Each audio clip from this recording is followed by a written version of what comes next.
Alam nyo ba mga best, pag nanggisa ka ng konting luya, tapos sinaluan mo ito ng konting garlic, tapos ginisa-gisa mo itong mabuti at naghalo ka dito ng chicken at ginisa-gisa ulit mabuti hanggang sa maging golden brown yung ating chicken. Hindi ka nakukontento, naglagay ka pa ng criminal water, inaluan mo pa ito ng paminta na pino at hindi ka pa nakontento, naghalo ka pa ng alamang.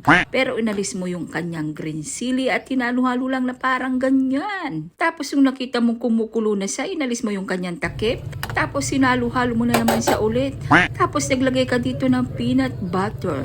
Hindi to caldereta best at hindi ito apritada. Kung hindi kari-kari ito best, kari-kari ka, char. Hindi ka pa nakukontento, dinagdagan mo pa ng peanut butter para lalong masarap. At hinalo-halo para maalis yung peanut butter sa kutsara. Para lumapot ang iyong sabaw, naglagay ka ng cornstarch at nilagyan mo rin ito ng annatto powder at hinalo mo na dito sa ating niluluto.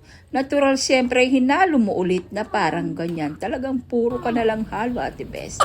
Para may konting tamis, just like diabetes, naglagay ka ng konting sugar. Tapos siyempre, hindi ka kontento sa buhay kung walang gulay. Kaya nag-add ka ng gulay, pampahaba ng buhay.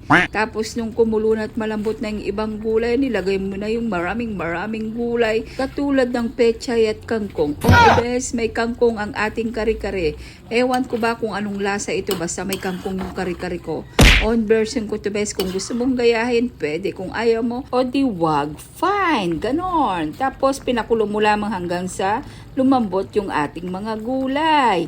Pagkatapos nito, siyempre, anong gagawin natin dito? Siyempre, titirahin natin at titikman natin kung ano talagang lasa nitong ating kare-kare na chicken kare-kare. Siyempre, mas masarap ito kung mayroong alamang. Ginawa ko, magluluto ako siyempre ng ating alamang. Hinugasan ko muna yung ating alamang para hindi siya maalat. Kung ayaw mo lang maalat, wag mong hugasan. Alam nyo ba kung magkano ko nabili ito? 50 pesos lang po ito dito sa amin sa probinsya ng Pangasinan. Mura lang ditong mga alamang best dahil nga malapit kami sa dagat.